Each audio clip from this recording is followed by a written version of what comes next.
নিজে রান্না করে আর अच्छा। নিজের রান্নার প্রেমে পড়ে যায় আমি নিজে ওই জামাই খাইলে মনে পাগল হয়ে যাবো গা। আসসালামু আলাইকুম রাহমাতুল্লাহি ওয়া বারাকাতুহু। সবাই কেমন আছেন? আশা করি সবাই ভালো আছেন।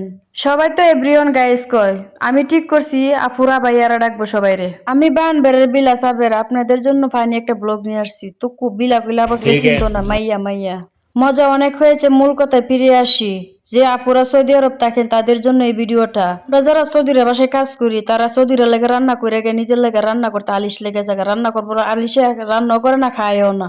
আজকে রান্না করতেছি মুরগির তরকারি। আমরা বাঙালিরা তরকারির মধ্যে মশলা খাই বেশি, কিন্তু সৌদিরা কিন্তু মশলা কম খায়। এজন্য মশলা দিয়া কম দিয়া বাঙালি তরকারি রান্না করতেছি, যাতে তারাও খাইতে পারে আমিও খাইতে পারি। একটা কথা না বললেই নেই, যে আপুরা সৌদির বাসায় কাজ করেন দয়া করে আপনারা যারা ভিডিও বানান দয়া করে অনুরোধ আপনাদের কাছে, কফিলের নাম এমনকি বাসার ম্যাডামের নাম কখনো ভিডিওর মধ্যে উল্লেখ করবেন না। পারলে প্রশংসা করবেন, কারণ আপনি হয়তো ভাবতেছেন তারা আপনার ভিডিও দেখে না। অবশ্যই আপনার ভিডিও কোনো না কোনো দিন দেখবে, আর তখন কিন্তু আপনি অনেক সমস্যার সম্মুখীন হতে পারেন। সেজন্য আমি বলবো, যতই কষ্ট করেন বোন, কখনো ভিডিওর মাধ্যমে প্রকাশ করবেন। হয়তো বান্ধবী বা কোনো বন্ধু বান্ধবের কাছে প্রকাশ করেন, কিন্তু কখনো ভিডিওর মাধ্যমে প্রকাশ করেন না।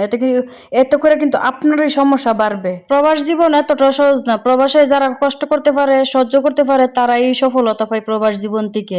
সৌদির বাসার মধ্যে কাজ করতে গেলে রূপবতী না, ভাগ্যবতী না, গুণবতী দরকার। তারা রূপ দেখে না, বিশ্ব সুন্দরী হলো আপনার কোনো দাম থাকবো না যদি আপনি কাজের না হয়। তারা কাজ দিকে আপনার ভালোবাসবো। আর ভিডিওটা কেমন হয়েছে অবশ্যই কমেন্টে জানিয়ে যাবেন সবাই। ধন্যবাদ সবাই।